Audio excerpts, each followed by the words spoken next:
Իշխանության տակ է։ Շնորհակալություն, հարցում եմ բարձր դատարան Ուժեղ Հայաստանի ներկայացուցչին։ Ես ուզում եի հարցնել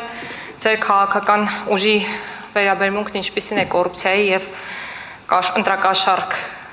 տալու հետ կապված, արդյոք պարսավելի երևույթ համարում եք դրանք, բայց արդեն պատասխանեցիք այդ հարցին, այս հարցը բաց կթողնեմ եւ կտամ հետեւյալ հարցը։ Ես ձեր նախորդ պատասխաններից իրականում չհասկացա, թե դուք ասում եք այս ընտրությունների ընթացքում ընտրակաշառք չի բաժանվել, թե ընտրակաշառք բաժանվել է, բայց ձեր քաղաքական ուժի հետ կապ չի ունեցել։ Սահմանադրական դատարանում, հաշվի առնելով, որ գտնվում ենք դատաքննության փուլում, իմ կողմից կատարվող պնդումները պետք է լինեն փաստահեն։ Ընտրակաշառք բաժանել կամ ընտրակաշառք բաժանված լինել եզրույթը արձանագրելու համար պետք է ունենանք օրինական ուժի մեջ մտած դատավճիռ։ Վստահ եմ, որ այստեղ ներկա գտնվող բոլորն էլ կհամաձայնվեն այն դիրքորոշման հետ, որ հանցանքի վերաբերյալ վերջնական դատողության համար պետք է ունենանք բոլոր պարտադիր վավերապայմանները։ Իդեպ հակակոռուպցիոն կոմիտեն պատահական չէր, որ բոլոր դեպքերում օգտագործում էր առերևույթ բառակապակցությունը։ Հիմա նույն հաջողությամբ ոնց կարող ենք նման դատողություն անել։ Բայց այլ հարց, կարող եմ ասել, որ այդ վիճակագրությանը ծանոթացել եմ, որ ընդհանուր առմամբ 258 մեղադրյալ կա, 258, որոնցից տեղյակ եք, որքանն են ձեր ուժի ներկայացուցիչները, մասնավորապես ձեր ընտրական ցուցակով առաջադրված падգամավորների թեկնածուները։ Գիտեք, դա եւս առանձին տողով ներկայացված էր, կարծես եթե չեմ սխալվում 180 կամ 182 եւ միաժամանակ քաղաքացիական պայմանագրի նկատմամբ 0։ Եթե չեմ սխալվում, քննչական կոմիտեում կա 1 վարույթ ընտրական։ Այո, քննչական կոմիտեում 1 վարույթ քաղաքացիական պայմանագրի վերաբերյալ կա։ Խնդրում եմ սխալ ինֆորմացիա չտրամադրել բարձր դատարանին արդեն որերորդ անգամ։ Ինչպես է ստացվում, որ ձեր ուժից падգամավորության թեկնածուներին առաջադրվում է մեղադրանք, շատերի կամ որոշների նկատմամբ ընտրված է խափամամիջոց, ընդ որում շատ դեպքերում այդ խափամամիջոցը ընտրված է դատարանի կողմից, այսինքն ենթադրվում է, որ հիմնավոր կասկածի շեմը դատարանը հաղթահարված է համարել եւ օրինակ անուններ էլ կարող եմ տալ Վրույր Այվազյան, Լևոն Վարշավյան, Վերժինե Ստեփանյան, Լևոն Ալբանդյան, Դավիթ Ղազինյան, Հայկ Սուքիասյան եւ այս ցանկը շարունակելի է։ Ու այս պայմաններում անհասկանալի է, թե ինչպես կարող եք ձեր թիմին չվերագրել սա։ Դուք անդադ շեշտում եք, որ ոչ թե խնդրային է տեղի ունեցածը ընտրական process-ի հետ կապված ենթադրել հանցագործությունների համատեքստում, այլ խնդրային եք փորձում ներկայացնել հակակոռուպցիոն կոմիտեի կամ քննչական մարմինների կողմից իրենց օրենքով վերապահված լիազորությունների իրականացումը։ Ճիշտ եմ հասկանում։ Հարցադրումը այդքան էլ հստակ չէր, բայց ես թույլ տվեք պատասխանեմ։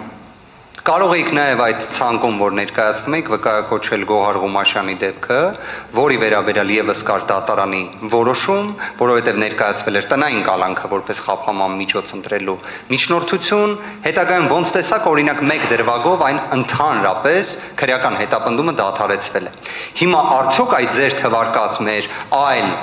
գործընկերների վերաբերյալ քրեական վարույթները հենց այդ ճակատագիրը միջդատական վարույթում կամ դատաքննության փուլում չեն ունենալու։ Եթե դրա երաշխիքը կա, ասեք իմանանք։ Հակված եմ կարծելու, չնայած նրան, որ այո, մեզ մոտ իրավապահ համակարգի ընդհանուր կառուցվածքային իմաստով խնդիրները կան նաև դատական համակարգի մասով, բայց ես իսկապես դեռևս չեմ կարող հավատս կորցնել, որ անմեղության կանխավարկածը գոյություն ունի։ Եվ հնարավոր է օրինակ ձեր թվարկած դեպքերից, իդեպ մեկը ենթադրենք Վրույրի վերաբերյալ դեպքը, այ վերաբերում է միասնության թևերի կողմից հրապարակված այդ ձայնագրությանը նման մի իրավիճակի, բայց այո, վերույրի նկատմամբ ներկայացվել էր կալանքը որպես խափանման միջոց ընտրելու միջնորդություն եւ կա դատարանի որոշում, որ վերջինս լինի տնային կալանքի պայմաններում, բայց քաղաքացիական պայմանագրի օգտին նման գործողություն ենթադրաբար եւ առերևույթ կատարած անձի նկատմամբ դեռ նույնիսկ մեղադրանք չկա։ Հիմա այս իրավիճակում այո իմ պնդումը հետեւյալն է. անմեղության կանխավարկածը բոլորի դեպքում պետք է հարգվի։ Լինի դա այդ մեկ դեպքը քննչական կոմիտեում, դե հակակոռուպցիոն կոմիտեում չկա ընդհանրապես, բայց այդ մեկ դեպքը քաղաքացիական պայմանագրի նկատմամբ, թե լինի 182 դեպքը ուժեղ Հայաստանի նկատմամբ, որից մեկը օրինակ Փեսայի եւ աներոջ միջև խոսակցությունն է քյաբաբի վերաբերյալ, որը հակակոռուպցիոն կոմիտեն ամբողջ զայնագրությունը չի հանրայնացնում, որտեղ մարդիկ ծիծաղում են իրար հետ, խոսելով քյաբաբի մասին, հիմա կներեք բարձր դատարան, որ սա դառել է դատաքննության առարկա, բայց դե ձայնագրություններից են։ Պարոն Վարդանյան, ձեզ ինչ-որ բան պետք է հուշի, թե ինչու են այդ ձայնագրությունները այդքան մեծականակ, որոնք վերաբերելի են ձեր քաղաքական ուժին։ Կարծում եմ, այդ նույն տրամաբանությամբ մեր հասարակությանն էլ է այդ հուշումը հասանելի։ Ենթադրվում է, որ օբյեկտիվ իրականության մեջ ուղղակի դեպքերն են շատ, որոնք վերագրվում են կամ կարող են վերագրվել ձեր քաղաքական ուժին, բայց իմ հարցը փոքրինչ այլ է։ Նախ ուզում եմ ասել, Գոհար Ղումաշյանի դեպքը բացարձակ ձեր օգտին չի խոսում, որովհետև գործընկերը մեկնաբանեց արդեն, հավաքվել են ինչպես մեղքը հիմնավորող, այնպես էլ հերքող ապացույցներ եւ մի դրվագով գործը ուղարկվել է դատարան։ Եվ այն, որ դուք այդ գործի մասին խոսում եք, փաստում է ձեր ուժի կապը եղելության հետ։ Հիմա իմ հարցը հետևյալն է. ըստ ձեզ, որ դուք անդադ խոսում եք ձայնագրությունների մասին, այդ ձայնագրությունները կեղծ են թե ոչ։ Հակակոռուպցիոն կոմիտեի կողմից հրապարակված ձայնագրություն։ Եթե ասում եք, որ սրբագրված են այդ ձայնագրությունները, այսպես կոչեմ, ձայնագրությունները օբյեկտիվ իրականությանը համապատասխանում են թե ոչ։ Անկեղծ նենց կցանկանայի այդ հարցին պատասխան տալու հնարավորություն ունենայի, որովհետև այդ գործերով մի քանիսով, իդեպ Գոհար Ղումաշյանի դեպքը, որ վկայակոչում եմ, պաշտպանյալս է։ Ես այդ գործով որպես պաշտպան ներգրավված եմ։ Ու իդեպ այդ բոլոր դեպքերով, որտեղ ձայնագրությունները կան,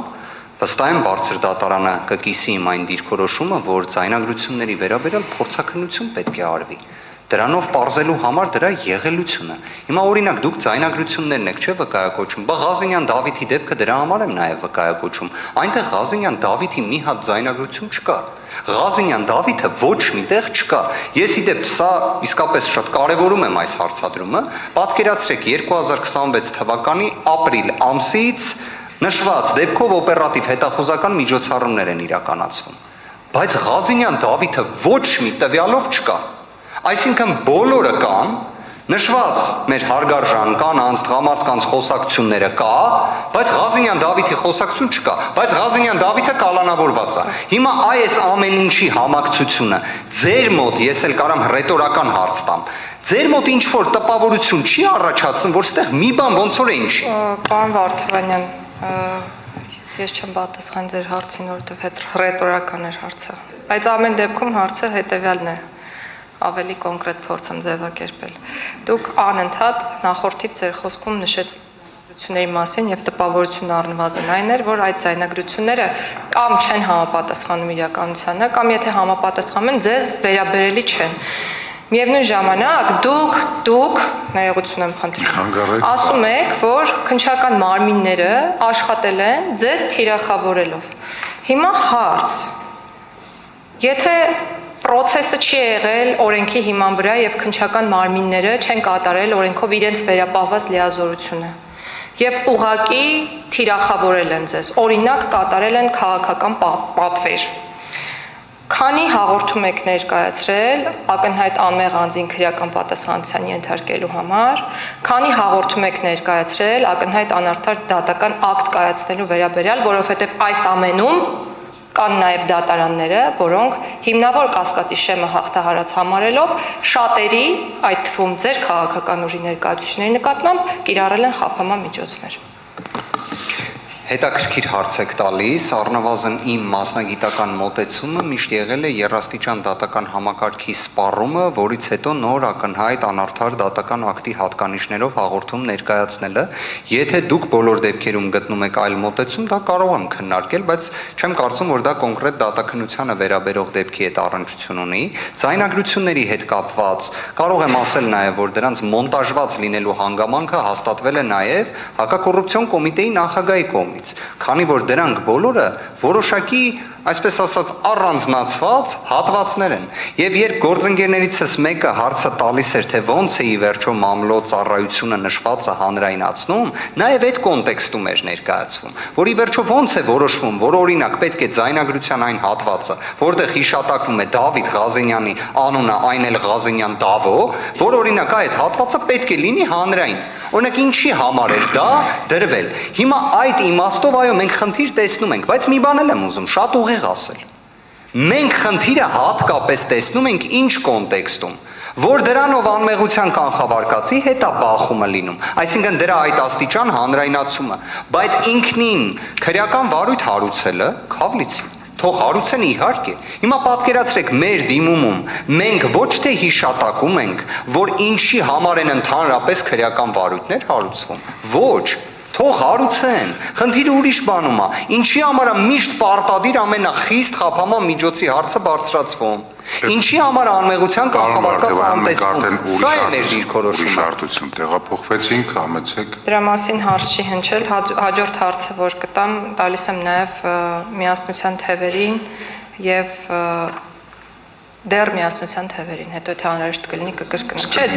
ձեզ եմ տալիս, հետո նաև երբ այլ հարցեր ուղղելու լինենք միասնության թևերին, խնդրում եմ նաև այս հարցին պատասխանել։ Ձեզ համար ընդունելի կլիներ, եթե օրինակ քննչական մարմինները հաղորդագրություն տարածեին, ասելով, որ կուսակցության օգտին ընտրակաշառք է բաժանվել, կատարվել է ենթադրյալ հանցանք եւ ընդհանրապես չնշեին կուսակցության անունը։ Ես պատկերացնում եմ ոչ թե ինձ համար դա ընդունելի լինի, թե ոչ դա ընտրական օրենսգրքի Ձեր համար որպես քաղաքական ուժ, պարոն Վարդանյան, ես կոնկրետացնեմ։ Օրինակ, խոսվեր 300 եւ ավել դեպքի մասին եւ ասվեր, որ կուսակցություններից մեկի օգտին բաժանվել է ընտրակաշառք։ Սա ձեզ համար ընդունելի կլիներ եւ իրավական կլիներ, ըստ ձեզ։ Ես կարծում եմ սահմանադրական իրավունքի, քրեադատավարական իրավունքի եւ իրավունքի բոլոր ճյուղերից ընտրական օրենսգրքի կարգավորման տեսանկյունից հենց այդպիսին պետք է լիներ։ Ավելին, պարոն Հովակիմյանի գրությունը դրա մասին էր, շահեկանի խնդիր չկա։ Տիկին Գալյան, կներեք, բայց օբյեկտիվ լինենք մի հարցում, խոսքը 182 դեպքի մասին է, որոնք ընդհանրապես անմեղության կանխավարկած չեն հաղթահարել։ Այստեղ շահեկանի, չշահեկանի խնդիր չի, սև PR չլինելու մասին։ Շատ լավ, պարոն Վարդանյան, սև PR կլիներ մյուս կուսակցությունների հանդեպ իմ ենթադրությամբ եւ համոզմամբ իրականում, բայց ես խոսքը նաեւ կուզեի փոխանցել այլ կուսակցությունների կամ դաշինքների ներկայացուցիչներին։ Հաջորդ հարցը, շեղվելով մի քիչ հակակոռուպցիոն կոմիտեի գործառույթներից, ինչու է պայմանավորված Սահմանադրական դատարան նման ճակերտների մեջ ծանր մեղադրանքներով ձեր կողմից դիմում ներկայացնելուն զուգահեռ նորընտիր խորհրդարանում պատգամավորական մանդատներ վերցնել կամ չվերցնելն ուղղված ձեր հանրային խոսքը մտավախություն չունեք, որ բարձր դատարանի եւ հանրության մոտ կստեղծվի տպավորություն, որ դուք նկատում եք ձեր ճակերտների մեջ մեղադրանքների հիմքերի բացակայությունը եւ արդեն պատրաստ եք դիմումի մերժվելուն։ Անկեղծ եմ ասում, հարցադրումը լավ հստակեցրեք հասկանալի Դուք դիմում եք ներկայացրել, որպեսզի ընտրության արդյունքները ճանաչվեն անբավեր եւ զուգահեռաբար շատ ակտիվ ձեր քաղաքական ուժը քննարկում է մանդատներ վերցնել-չվերցնելու հարցը։ Կներեք, ես կարող եմ հետեւյալը ասել, որ մեր ուժը մանդատներ վերցնել, չվերցնելու հարցը բացառապես միշտ ընդգծում է, որ Սահմանադրական դատարանի որոշումից հետո կարող է դա քննարկվել, նույնիսկ այսօր ինքս, որպես կուսակցության խորհրդի անդամ, որպես դաշինքը ներկայացնող падգամավորի տեխնացու ուղիղ ասել եմ, որ անընդունելի է մինչև սահմանադրական դատարանի որոշումը որևէ կերպ խոսել, թե ինչ է հնարավոր տեղի ունենա ԿԸՀ որոշման պայմաններում, քանի սահմանադրական դատարանը որոշում չի կայացրել։ Ես ավելին կարող եմ ասել, որ դուք եք, դուք ասելով ոչ թե անձնապես դուք, այլ ձեր ուժն է որոշակի նման վարքագիծ դրսևորում, այն իմաստով, որ դեռ սահմանադրական դատարանը դատաքննության փուլում է, երեկոյան ժամը 22:00-ն է, բայց դուք արդեն որոշում եք, թե ով պետք է լինի ազգային ժողովի նախագահի տեխնացու։ Այ դա է կարծում եմ խնդրահարույց։ Շատ լավ, ես հենց հարց ունեմ այդ մասին ձեզ։ Ինչու են ընտրատեղամասերը փակվելուն պես ժամը 20:00-ի սահմանում Նարեկ եւ Սամվել Կարապետյանները հայտարարել, որ հաղթանակը մոտ է եւ պետք է ուշադիր լինել հաշվարկի ժամանակ վերջնական հաղթանակը գրանցելու համար ու այդ պայմաններում հիմա եկել եք բարձր դատարան եւ պնդում եք, որ նախընտրական փուլում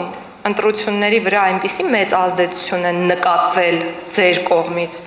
որ դրա հիմքով ընտրությունները պետք է անբավեր հայտարարվեն։ Հակասություն այս երկու իրավիճակների մեջ չեք տեսնում։ Անկեղծորեն հակասություն չեմ տեսնում, ավելին, եթե դուք իմ գործընկերներիս նաև հայտարարություններին ուշադրություն դարձնեք, նաև հենց իդեպ Սամվել Կարապետյանի, Նարեկ Կարապետյանի, քանիցս խոսվել է նրա մասին, որ քաղաքացիական պայմանագրի կողմից իրականացվող գործողությունները հանդիսանում են ընտրախախտումներ, որոնք ազդեցություն են ունենում ընտրական գործընթացի վրա։ Ավելին, դուք օրինակ հիշատակեցիք 20:00-ից հետո Նարեկ Կարապետյանի եւ Սամվել Կարապետյանի հայտարարությունը, բայց դուք չհիշատակեցիք քաղաքացիական պայմանագիր կուսակցության падգամավորի տեխնացու, միաժամանակ նաեւ Հայաստանի Հանրապետության վարչապետի ասուլիսը գիշերը ժամը 02:00-ի սահմաններում, եթե չեմ սխալվում, Նիկոլ Փաշինյանի կողմից երեկոյան ժամին էր, դեռ կենտրոնական ընտրական հանձնաժողովը ինտենսիվ աշխատանք էր կատարում ձայների հաշվարկի հետ կապված, մենք իդեպ վստահված անձանցից դեռ ամբողջական բնավ տեղեկություններ չունեինք, 30%-ի շրջանակում էր մեր ստացած տվյալները, Նիկոլ Փաշինյանը հայտարարեց, որ հաղթել է ընտրություններում։ Իդեպ լրագրողներից մեկն էլ հարց տվեց, ասեց, իսկ քանի տոկոս է կազմել ձեր ձայները, ասեց, չգիտեմ։ Դուք կարող եք մեզ հարցեր տալ, բայց զարմանալիորեն չտվեցիք, բավարարվեցիք դուք մեկ հարց տալու ընդամենը, բայց հիմա դուք կարող եք սկզբից մեզ հարցեր տալ, եթե դրանք ձեզ հետաքրքրում, դրանց պատասխանները ձեզ հետաքրքրում էին։ Մի խանգարեք ժամանակը կարճի ավելի, պարոն Վարդևանյան, Արգելիներես մի րոպե, մի խանգարեք նիստը։ Դուք պնդում եք, որ Ավեցեք Տիկին Գալյան։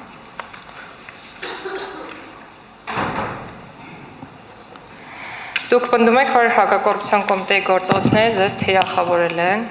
արդյոք քննչական մարմինների օրենքով սահմանված հանցագործությունների բացահայտման ուղղված գործողությունների հետևանքով ստացել եք ավելի քիչ քվե,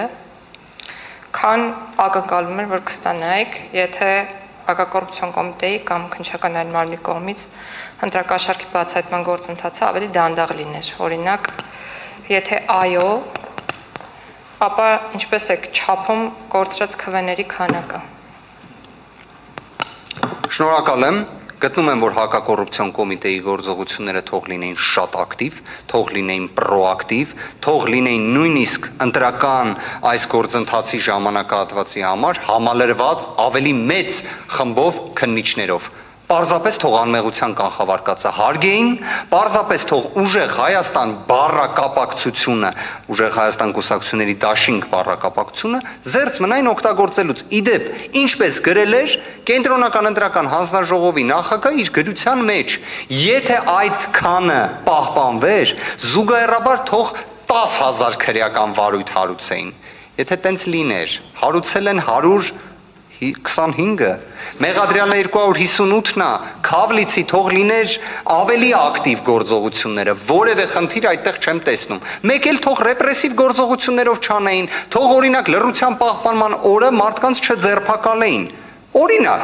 թող էլի հարկադրանքի միջոց, բայց ավելի նվազագույնի սկզբունքը իդեպ քրեական դատավարության նոր օրենսգրքով է նախատեսվել։ Հին օրենսգրքում դա չկար։ Շնորհակալ։ Լրացան օրը իհարկե վերաբերում է քարոզարշավ իրականացնող անձանց, բայց ամեն դեպքում հիպոթետիկ եթե պատկերացնենք, որ դուք հարեիք այնպիսի քաղաքական ուժի, որի հետ ընտրակաշառքը կամ ընտրական կոռուպցիան չասոցացվեր։ Եվ քննչական մարմնի հրապարակման մեջ չտեսնեիք որևէ դաշինքի կամ կուսակցության անվանում։ Դա ձեզ չէր արատավորի կամ վիրավորի։ Գիտեք, ես կարծում եմ հարցին պետք է նայենք համընդհանուր ստանդարտով, որ կուսակցությունը ուզում է լինի։ Ընդհանրապես անմեղության կանխավարկածը բոլորի դեպքում պետք է հարգվի։ Եվ նաև հենց նախընտրական քարոզարշավի շրջանակներում պետք է պարզապես ընտրական օրենսգրքի կարգավորումը, որը քանիցս հիշատակվեց, իսկապես հարգվեր։ Կենտրոնական ընտրական հանձնաժողովի նախագահի գրությունը հենց նշված կարգավորումից էլ բխում էր։ Այսինքն նախընտրական քարոզարշավի ընթացքում զերծ մնալ ընտրություններին մասնակցող որևէ ուժին արատավորելուց կամ դրանով իսկ վնաս պատճառելուց, բայց դա վստահ եղեք, ես այս պնդումը կարող եմ հաստատապես կատարել։ Հակակոռուպցիոն կոմիտեն, ազգային անվտանգության ծառայությունը, օպերատիվ հետախուզական միջոցառումներ իրականացնող իրավապահ մարմինները բնավ այդ հաղորդագրությունների անհրաժեշտությունը այն ծավալով, ինչպես այսօր է ներկայացում, դրա կարիքը չունեն։ Շատ էլ պատշաճ, շատ էլ արագ, շատ էլ արդյունավետ կերպով որևէ նման զազրելի դեպք կանխարգելող են։ Շատ լավ։ Ես ուզում եմ հարցնել հետևյալը։ Քանի քաղաքացի է ձեզ դժգոհ ընտրության արդյունքից, ինչ եղանակով են այդ քաղաքացիները, որոնց իրավունքները ենթադրաբար խախտվել են բողոքում, օրինակ ձեր կողմից ապօրինի, անհիմն, թիրախավորող, որակվող հետապնդումների համար մարդիկ, քաղաքասարակությունը, իրավապաշտպան կազմակերպությունները պայքարում են, թե ինչ եղանակով են պայքարում։ Արդյոք մենք լսել ենք հանրային խոսույթում այնպիսի մի բան, որ ասեն, բա, ես ինչ եղավ, այս քաղաքական ուժի ներկայացուցիչներին տարան, հետապնդեցին, զրկեցին խոսելու իրավունքից եւ այլն։ Ուզում եմ մարդիկ, քաղաքացիները, եթե մենք խոսում ենք ընտրության արդյունքը անվավեր ճանաչելու մասին, նաեւ ես հիմա կգամ դրան, որ դուք ասում եք թիրախավորել եք մեզ հակակոռուպցիոն կոմիտե եւ դա ազդել է ընտրության արդյունքի վրա։ Ուր են այդ մարդիկ, ինչպես մենք չափենք, ինչպես բարձր դատարանը կամ նույնիսկ հասարակությունը չափի այդ դժգոհության մակարդակը, որ դրանից գոնե բխեցնի հնարավոր հետևանքը, ազդեցությունը այդ գործողությունների ընտրության արդյունքի վրա։ Իդեպ մենակ ֆիզիկական անձինք չէ, միջազգային կառույցները, նաև կենտրոնական ընտրական հանձնաժողովը դատարանին փոխանցել է դիտորդական առաքելություն իրականացրած կազմակերպությունների զեկույցները, որտեղ ուղիղ հիշատակված է, որ իրավապահ մարմինների գործողությունները եղել են մտահոգիչ։ Ինչ վերաբերում է նրան, թե ընդհանրապես այս ենթադրյալ, իսկ մեր գնահատմամբ հաստատապես արկա ընտրախախտումների, այն էլ զանգվածային բնույթի, այն էլ Սահմանության 7-րդ հոդվածի հետ անհամատեղելի խախտումների վերաբերյալ ինչ արձագանք կա, հարգելիներս բարձր դատարանին ներկայացվել է 7 քաղաքական ուժերի կողմից դիմումներ։ Պայմանականորեն մենք ներկայացնում ենք 340 հազարից ավելի ձայն ստացած ուժին։ Ես հիմա ներկայացնում եմ մեր այդ հայրենակիցներին եւ իրենց դիրքորոշումն եմ փոխանցում դատարանին։ Եթե դուք հիմա հարցնելու եք, թե օրինակ 340,000 մեր հայրենակիցները որտեղ են, դա է ձեր հարցը։ Տվյալն է, կարող եք այդպես էլ հասկանալ, բայց ես ձեր փաստարկներից հասկանում եմ, որ հակակոռուպցիոն կոմիտեն այնպես է ազդել ձեր հեղինակության վրա, որ լիքը մարդ ձեզ չի կարողացել ընտրել դրա պատճառով։ Այսինքն ձեր թեզը շատ կարևոր հարց է։ Դա է, չէ՞, այս հիմա ավելի կամ, չգիտեմ, մարդիկ, որոնք որ դժգոհ են, օրինակ հակակոռուպցիոն կոմիտեի գործունեությունից, ինչու չենք լսել մենք այդ դժգոհությունը։ Եվ զուգահեռ իրականությունում կան իրավիճակներ, երբ որ քաղաքասարակությունը, քաղաքացիները, կոնկրետ անձանց նկատմամբ միջամտությունը համարում են ոչ այնքան համաչափ, եւ մենք բոլորի աղմուկը, ընդ որում որոշ դեպքերում ողջամիտ աղմուկը լսում ենք։ Եվ ես ձեզ հուշում եմ, որ դա կարող է լինել գործիք չափելու համար, արդյոք այդ ամենը ձեր կողմից նշված ընտրության արդյունքի վրա ազդել է եւ արդյոք կարող էր հանգեցնել անվավերության։ Ես կարծում եմ դուք իսկապես կարող եք ծանոթանալ նաև այն հաշվետվությանը, որը գից ներկայացրել ենք բարձր դատարանին, կարծես նաև ձեզ էլ է ուղարկվել կամ ձեր գործընկերներին, սա մեկ։ Երկրորդը հակակոռուպցիոն կոմիտեի գործողությունների չափելիության տեսանկյունից խնդրում եմ դիտարկել նաև, որ իրենց կողմից կատարվող գործողությունները բողոքարկվում են, վիճարկվում են, դրա դեմ գործողությունները իրականացվում են իրավական տիրույթում։ Եթե դուք առաջարկում եք դրա վերաբերյալ այլ բնույթի գործողություններ, չեմ կարծում երևի դա է ձեր վկայակոչած հանգամանքը, բայց նույն օրինակ իրավապաշտպան կառույցները, որ վկայակոչեցիք, բա իրավապաշտպան կառույցները ասում են ԿԸՀ-ն պարտավոր էր վերաքվեարկություն աներ, ու ասում են, որ ԿԸՀ-ն վերաքվեարկությունը չանելով, այդ 2-3 ընտրատեղամասում մեծագույն խախտում է արել։ Իդեպ այդ գնահատականներից մեկը տալիս հենց ԿԸՀ-ի կողմից հավատարմագրված դիտորդը։ Պարոն Վարդանյան, հարցը քաղաքացիներին էր նաև վերաբերում, հատկապես վերջին մասով։ Իսկ ձեր պնդումներին մենք եզրափակիչ ելույթում միանշանակ կանդրադառնանք։ Հիմա ներողություն արդեն անցա հաջորդ հարցը։ Ձեր դիմումում մատնանշված ենթադրյալ խախտումների հետ կապված որոշ հարցեր ունեմ։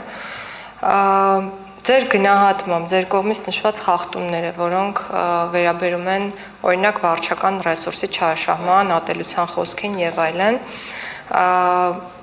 քանի քվեի վրա են ազդել եւ ինչ մեթոդաբանությամբ եք հաշվարկել, հաջորդը խնդրում եմ նկարագրել, ներկայացնել այդ հետեւյալ պատճառական շղթան, պատճառահետևանքային կապի շղթան, խախտում, կոնկրետ ընտրողների կամահարտահայտության վրա ազդեցություն,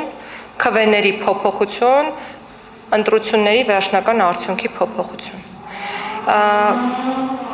Այսքանը։ Շնորհակալ եմ։ Ես կրկին հղում կտամ այն հաշվետվությանը, որը փոխանցել ենք բարձր դատարանին, ըստ որի պատկերացրեք հայրենակիցներ, որոնք ունեցել են պատկերացում, որ պետք է իրենց քվեն տան ուժեղ Հայաստան կուսակցությունների դաշինքին կամ ընդդիմադիր ուժերին, հակակոռուպցիոն կոմիտեի ձայնագրությունների հետևանքով զերծ են մնացել իրենց ձայնը տալուց։ Այսինքն իրենց կարծիքը փոխել են։ Վարչական ռեսուրսի չարաշահման վերաբերյալ ես կարծում եմ դրա չափելի, կոնկրետավորված այ 1000 թե 10000 քվե, դրա մեխանիզմը առկա չի։ Այլ հարց, դա ինքնին էական ազդեցություն ունի, թե չէ։ Ես օրինակ կարծում եմ ատելության խոսքի մասով հատկապես այն ինչը տեսել ենք Արաբկիր վարչական շրջանում, այն ինչը տեսել ենք օրինակ, որ եթե X քաղաքական ուժը չի ստանում սահմանադրական մեծամասնություն, սեպտեմբերին Հայաստանում պատերազմ է լինելու, դրա հետևանքը անչափելի է, որովհետև դրա էական ազդեցությունը հենց էական ազդեցությունն է։ Շատ լավ, ատելության խոսքի մասով իմ գործընկերը հարց կողի։ Ես մեկ հարց ունեմ պարոն Արբելյանին, ամբիոնից պատասխանատու հայտարարություն արեցիք կամ հակառակներ հայտարարության որակումը, գուցե ես եմ սխալ լսել։ Ինչ որ մեկին էիք ցիտում կամ ինձ այդպես թվաց, չհասկացվեց ինչի մասն էր խոսքը, ասացիք ԿՊ-ն ամենաշատ ընտրակաշառք բաժանածն է։ Խնդրում եմ նորից ասեք, թե ինչի մասին էիք խոսում։